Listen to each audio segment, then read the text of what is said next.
नमस्ते, वंदे मातरम, जय हिंद। आज आप सबके बीच एक बार फिर से कुछ नई बातों को लेकर आज का जो हमारा विषय है दिव्यांगजन को लेकर के है, और वह विषय है हमारे दिव्यांगजन जो रेलवे कंसेशन सर्टिफिकेट होती है, रेलवे कंसेशन पाने के लिए जो कार्ड होता है उसको कैसे बनवाएं, इस विषय पर चर्चा करेंगे और ये जानने की कोशिश करेंगे हमें इसमें क्या क्या फॉर्मेलिटीज करनी है, क्या क्या औपचारिकताएं करनी है और इसको हम ऑनलाइन कैसे प्राप्त कर सकते हैं। तो चलिए बात को आगे बढ़ाते हैं, लेकिन इसके पहले आपसे निवेदन जरूर रहेगा कि अगर आप चैनल पर नए आए हैं और पहली बार आए हैं तो कृपया चैनल को सब्सक्राइब कर लें ताकि आपको सारी वीडियोज समय से मिलती रहें, नोटिफिकेशन आपको मिलता रहे। आपको याद होगा कि जब हम पहले डिसेबिलिटी सर्टिफिकेट के आधार पर रेलवे में कंसेशन की बात करते थे तो काउंटर से टिकट बनवाते थे। बीच में परिस्थिति चेंज हुई, बदली, और फिर ये हुआ कि जो डीआरएम ऑफिस हैं वो एक कार्ड इशू करेंगे और उसके आधार पर जो दिव्यांगजन हैं वो ऑनलाइन भी अपने रियायत पा सकेंगे।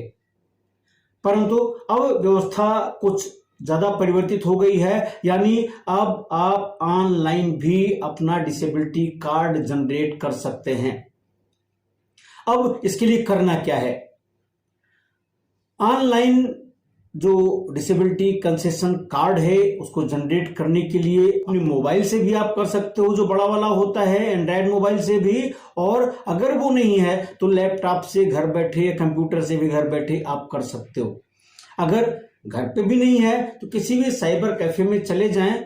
ऑनलाइन सुविधा के लिए अगर हम बात करें तो यह जो सुविधा है वो ऐसे आवेदकों के लिए है जो सीएसएमटी यानी मुंबई, सिकंदराबाद, हैदराबाद, लखनऊ और फिरोजपुर डिवीजन में आते हैं।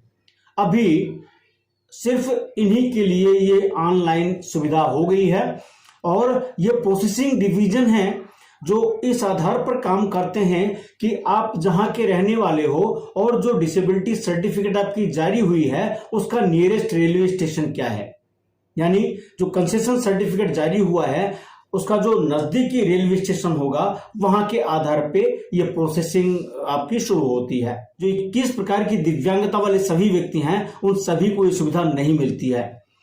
यह सुविधा जो दृष्टिबाधित हैं, जिनकी टोटल साइट एब्सेंस है, यानी 100% दृष्टिबाधित हैं, उनको ये सुविधा मिलती है। दूसरा, उनको मिलती है जो कह सकते हैं कि मेंटली रिटार्डेड की कैटेगरी में जितने भी बंधु आते हैं उन सबको ये सुविधा मिलती है। तीसरी, उनको मिलती है जो हियरिंग और स्पीच इंपेयरमेंट से है, यानी जो श्रवण बाधित है, सुन नहीं पाते हैं और बोल नहीं पाते हैं। चौथा है उन लोगों को जो पैराप्लेजिक हैं या लोकोमोटर डिसेबिलिटी है, आर्थोपेडिकली हैंडीकैप जिनको आप बोलते हैं, या ऐसे पेशेंट्स जो बिना एस्कॉर्ट के यात्रा नहीं कर सकते हैं। यानी कुल 4 तरह के लोग हैं जिनको इस तरह की सुविधा मिलती है। मैं पोर्टल बता दे रहा हूं और यहां नीचे स्क्रीन पर भी उस पोर्टल का जो लिंक है वो भी टाइप कर दूंगा। मैं डिस्क्रिप्शन में भी यह लिंक हम डाल देंगे। दिव्यांगजन id.indianrail.gov.in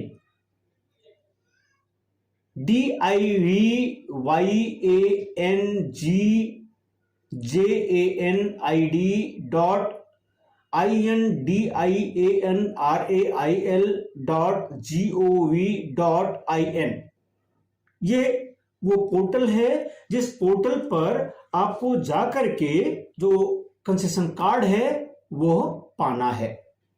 अब जब आप इसको गूगल पे जाके क्लिक करेंगे तो आपके सामने एक इंटरफेस खुलेगा, उसमें बोलेगा एप्लीकेंट लॉगिन।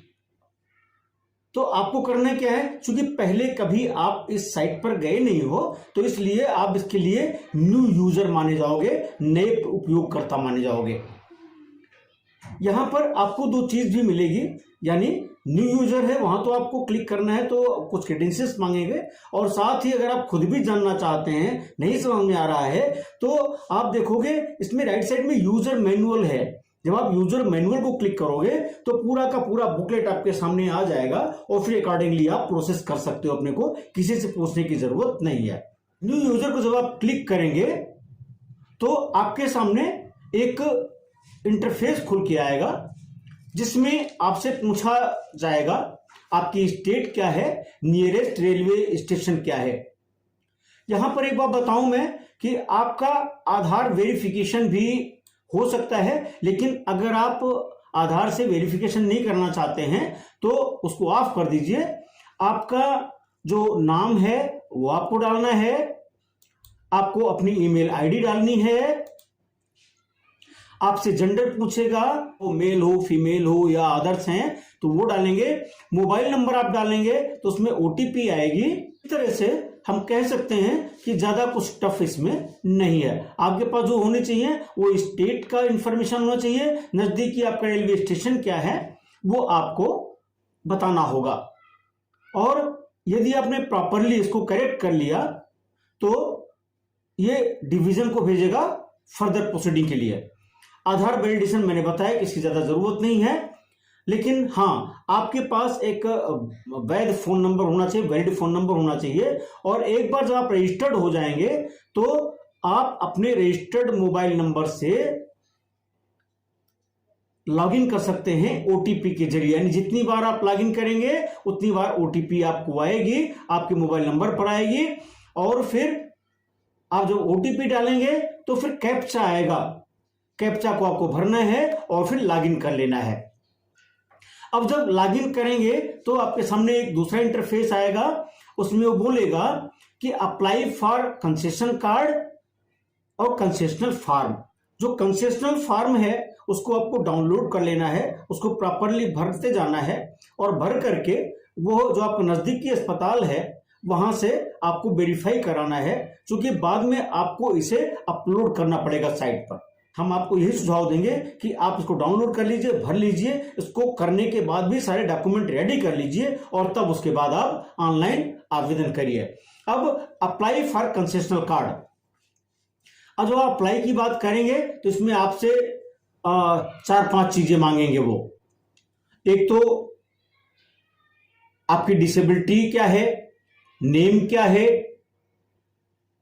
मेल है फीमेल है, ईमेल आईडी क्या है, मोबाइल नंबर है। ये आप जब लॉगिन करते हैं उस समय आ जाता है, पहले ही जब आप न्यू रजिस्टर होते हो तो। कार्ड एप्लीकेशन डिटेल होती है, इसमें आपसे पिताजी का नाम, डिसेबिलिटी किस टाइप की है वो, पता, पिन कोड, जिला, शहर, राज्य के बारे में पूछते हैं। और फिर आपसे फाइल्स को अपलोड करने की बात पूछते हैं। कंसेशन सर्टिफिकेट फॉर्म जो हमने अभी पहले कहा था ना कि आपको उसको डाउनलोड कर लेना है और फिर उसको अपने डॉक्टर से वेरीफाई करवा लेना है डिसेबिलिटी सर्टिफिकेट के आधार पर, और वो आसानी से कर भी देते हैं।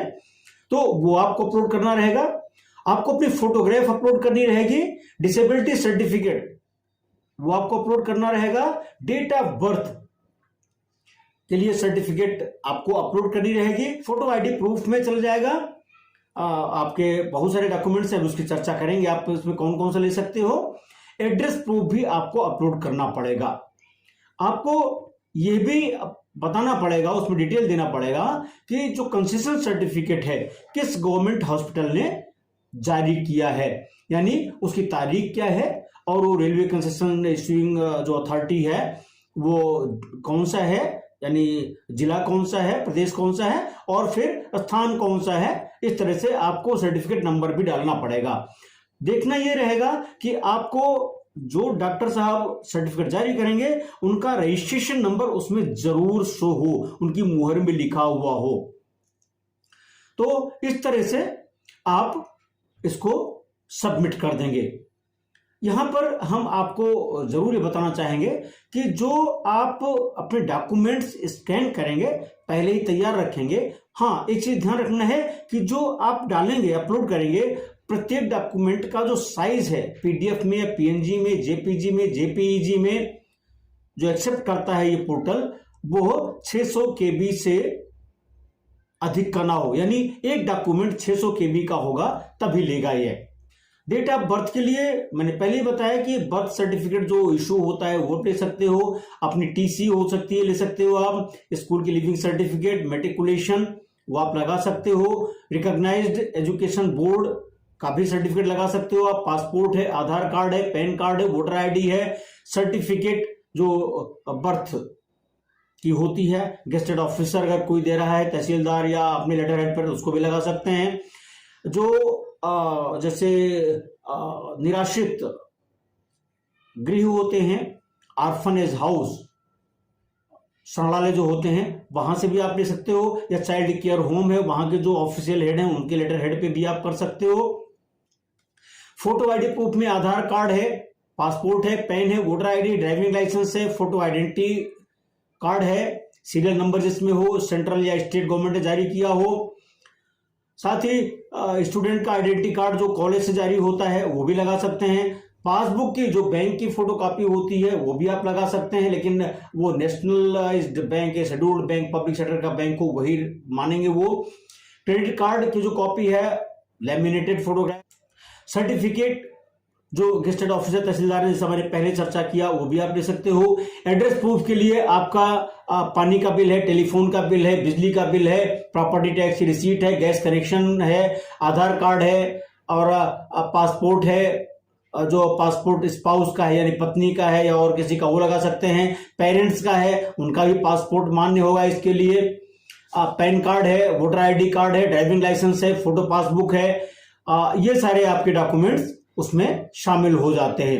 राशन कार्ड भी इसमें शामिल है, या कोई ऐसा बैंक है अपने लेटर हेड पे अगर देता है तो वो भी मान्य है। इनकम टैक्स का असेसमेंट ऑर्डर है वो भी मान्य है। रजिस्टर्ड रेंट एग्रीमेंट है तो वो भी मान्य है। इसके लिए जितने भी डॉक्यूमेंट्स रहेंगे इन सबको आप जो अपलोड करेंगे तो इस पर आपकी सेल्फ सिग्नेचर रहेगी, यानी सेल्फ अटेस्टेड फॉर्मेट ही आपको अपलोड करना है। अगर सिग्नेचर नहीं रहेगी, आपकी सेल्फ अटेस्ट नहीं कर सकते हैं तो दिक्कत होगी, आपका आवेदन निरस्त हो सकता है।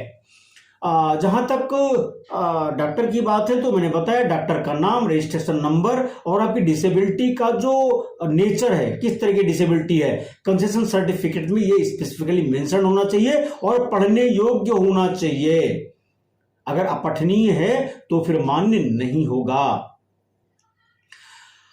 एक चीज ये देखना है कि जो हम लोग फीडिंग करते हैं, जब डिटेल डालते हैं कि किस अथॉरिटी ने हमको डिसेबिलिटी सर्टिफिकेट जारी किया है कंसेशन के लिए, तो एक एक चीज बड़ी ही सतर्कता के साथ भरना है। अगर कोई भी गलती हो जाएगी तो फिर दिक्कत हो जाएगी, क्योंकि बाद में इसमें एडिटिंग अलाउड नहीं है। और हाँ, एक बात जरूर है कि अगर एक बार रिजेक्ट हो गया तो दोबारा भी आप इसको अप्लाई कर सकते हैं। ये नहीं है कि एक बार आपने अप्लाई कर दिया और आपका आवेदन रिजेक्ट हो गया दोबारा अप्लाई नहीं कर सकते हैं। एडिटिंग का ऑप्शन नहीं है केवल बस।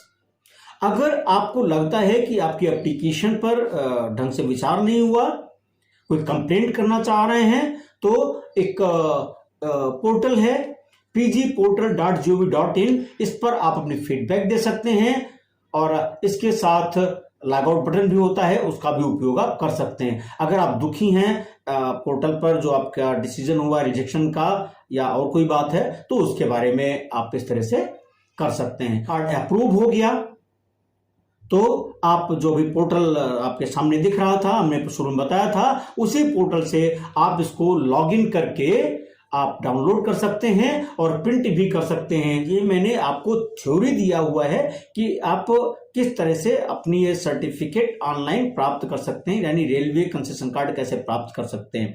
अगर कोई दिक्कत हो रही है आप जरूर बताइएगा, मैं प्रैक्टिकल भी इसका लेकर के आपके सामने आऊंगा और प्रैक्टिकली आपको करके मैं दिखा दूंगा इसको।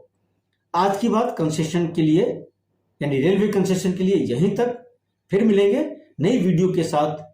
लेकिन चलते चलते एक निवेदन कि अगर आपने अभी तक इस चैनल को सब्सक्राइब नहीं किया है तो कृपया चैनल को सब्सक्राइब विद नोटिफिकेशन कर लें, ताकि आपको कोई दिक्कत ना हो और आराम से आपको हमारी वीडियोस मिलती रहें। बहुत बहुत धन्यवाद। वंदे मातरम। जय हिंद।